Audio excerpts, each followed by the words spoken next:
যেহেতু আমাদের প্রথম রোজার একটা জুম্মার মুবারক, এই জন্য আমরা আসলাম গরিবের হজের দিন, এই জন্য আসলাম এত দূর থেকে।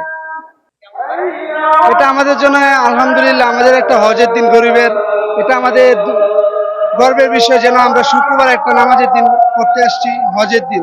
আল্লাহর কাছে চাওয়ার একটাই আমাদের, যে আল্লাহ আমাদের যত গুণাগুলো আমরা করছি আমাদের মাপ চাই, এবং আমরা অনেক গুণাগার বান্দা, আমরা যেন আল্লাহর কাছে সবসময় একটা প্রার্থনা করি, সামনের দিনগুলো যেন আমরা 5 ওয়াক্ত নামাজ পড়তে পারি, আল্লাহর কাছে এটা আমাদের চাওয়া। আসসালামু আলাইকুম ওয়া রাহমাতুল্লাহি ওয়া বারাকাতুহু। প্রতিষ্ঠিত এই শুক্রবার আমরা নামাজ পড়তে চলে আসছি। আজকে হয়তো একটু বেশি ভিড়, তাছাড়া আমরা নামাজ পড়তে চলে যাবো, বেশিক্ষণ থাকবো না। চাইবো যে আল্লাহ আমাদের এই রমজান মাসটাতে ভালোভাবে থাকার তৌফিক দান করুন, রোজা তারা বেশি আমল করার জন্য তৌফিক দান করুক আল্লাহ আমাদের জন্য। আল্লাহ তাদেরকে যেন বেশি হায়াত দান করেন, তারা দীর্ঘদিন আমল করতে পারে। এই রমজান ওসিলাতে আল্লাহ আল্লাহ যেন তাদেরকে মাফ করে দেন। সবার সাথে একসাথে বড় জামাতে পড়লে মনে একটা শান্তি লাগে। আমরা ধর্মপ্রাণ মুসলমান, এত বড় জামাত তো আর এলাকার মসজিদে নাই, জাতীয় মসজিদ, এই কারণে এই আশা আর কি। ঠিক আছে, আল্লাহর কাছে সবার জন্যই চাইতে হইবে মুসলিম বিশ্বের শান্তি, ঠিক আছে, নিজেদের পরিবারের শান্তি, সমগ্র বাংলাদেশের শান্তি, ঠিক আছে, এই চাইতে হইবে আর কি।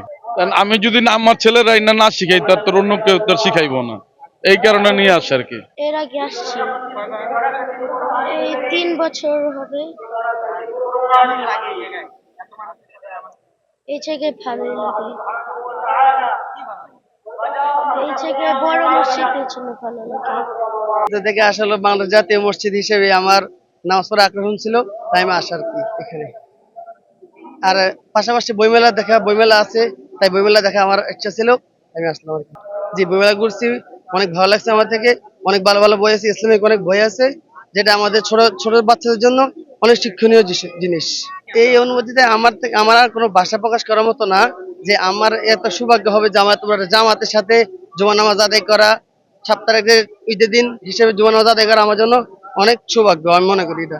আজকে রোজ আল্লাহ কাছে চাইবো যে আল্লাহ তাআলা যেন আমাকে মৃত্যু দেওয়ার সময় যাতে কালিমা নসিব করে, এবং নামাজ সময় থাকা অবস্থায় মৃত্যু নসিব করে, রোজা থাকা অবস্থায় মৃত্যু নসিব করে, আমি আল্লাহ কাছে চাবো। সারা মুসলিম বিশ্বের জন্য চাওয়া লাগিয়া সবাই যেন 5 ওয়াক্ত নামাজ পড়ে, রোজা রাখে, আল্লাহর ইবাদত বন্দেগী করে, কালেমা শরীফ যাতে সবার মৃত্যু হয়, এটা আমি কামনা করি। ফিলিস্তিনের ভাইদের জন্য আমাদের কাম্য হলো, আমরা যদি তারা বিপদে আছে, তাদেরকে আমরা সাহায্য সহযোগিতা করবো, আমরা এটা কাম্য করি।